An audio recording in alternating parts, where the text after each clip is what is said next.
ভয়ঙ্কর ঘটনার স্মৃতিতে প্রকাশ্যে ট্যাঙ্কার ব্লাস্ট করে মৃত্যু হলো একজনের। শুক্রবার সকালে আচমকা তেলের ট্যাঙ্কারে বিস্ফোরণ ঘটে। ঘটনাস্থলে পৌঁছায় দমকলের ইঞ্জিন। স্মৃতি থানার বিশাল পুলিশ বাহিনীও ঘটনাস্থলে যায়। যিনি মারা গিয়েছেন তার নাম সাগর, আর যিনি আহত তার নাম শঙ্কর।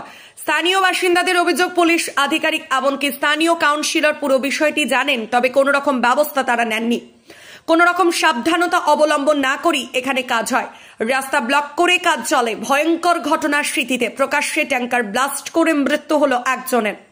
শুক্রবার সকালে আচমকা তেলের ট্যাঙ্কার বিস্ফোরণ ঘটে। ঘটনাস্থলে পৌঁছায় দমকলের ইঞ্জিন। স্মৃতি থানার বিশাল পুলিশ বাহিনীও ঘটনাস্থলে যায়। যিনি মারা গিয়েছেন তার নাম সাগর, আর যিনি আহত তার নাম শঙ্কর।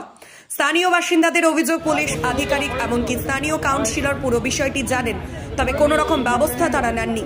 কোনো রকম সাবধানতা অবলম্বন না করি এখানে কাজ হয়। রাস্তা ব্লক করে কাজ চলে। সিউড়ি থেকে সঞ্জু শ্রীমানির চিত্র।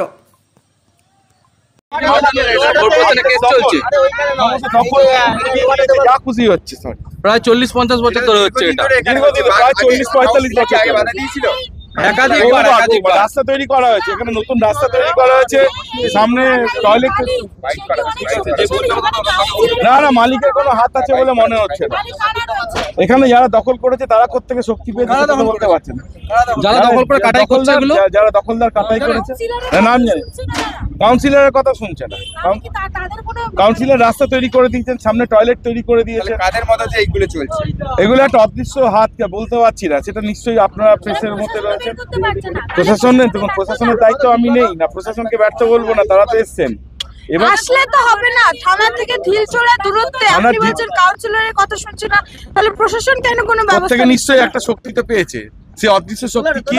আপনারা মিডিয়াতে রয়েছেন, আপনাদের কাছে অনুরোধ করবো আমরা যে আপনারা এই অদৃশ্য শক্তির থেকে আমাদের মুক্ত করে স্মৃতি অঞ্চলের মানুষকে বাঁচাবেন। আমি 2 নম্বর ওয়ার্ডের তৃণমূল কংগ্রেসের দপ্তর। যে কোনো মৃত্যুই অত্যন্ত দুর্ভাগ্যের, এবং এই আজকে যে অ্যাক্সিডেন্টে যে মানুষ যেটা মারা গেছে, নিশ্চিত করে এটা অত্যন্ত দুর্ভাগ্যজনক ঘটনা। এইখানে যে গাড়ি কাটাইয়ের কাজ হয় সেটাকে রেগুলারাইজ করার জন্য আমরা সবসময় সচেষ্ট থেকেছি। আমি যখন কাউন্সিলর ছিলাম তখন থেকে পুলিশ প্রশাসন পৌরসভা সবার সাথে কথা বলে যাতে সুষ্ঠুভাবে আইন মেনে বিধিসম্মতভাবে হয় সেটা সবসময় আমরা সচেষ্ট থেকেছি, এবং বিভিন্ন সময় পুলিশ প্রশাসন পৌরসভার সাথে আমরা যোগাযোগও করি। আমি যখন কাউন্সিলর ছিলাম তখনও করেছি, এখন যিনি কাউন্সিলর আছেন তখনও উনিও করেন। তবে যে ঘটনাটা ঘটেছে সেটা অত্যন্ত দুর্ভাগ্যের। আমি মনে করব যারা এখানে এই ধরনের পেশার সাথে যুক্ত তারা প্রত্যেকটা নিয়ম কানুন আইন মেনে, পুলিশ প্রশাসন এবং কলকাতা পৌরসভার যে সুনির্দিষ্ট গাইডলাইন আছে সেটা মেনে তাদের সাথে সমন্বয় সাধন করে নিয়মমাফিক তারা কাজ করবে। একজন মারা গেছেন, একজন ইনজিওর্ড। এখানে কি বলছেন?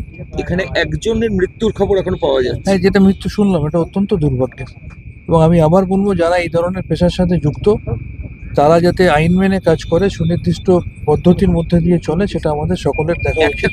লাস্ট যে বেআইনি কাজ যদি হয় সেই সাহসটা পাচ্ছে কোত্থেকে এখানে?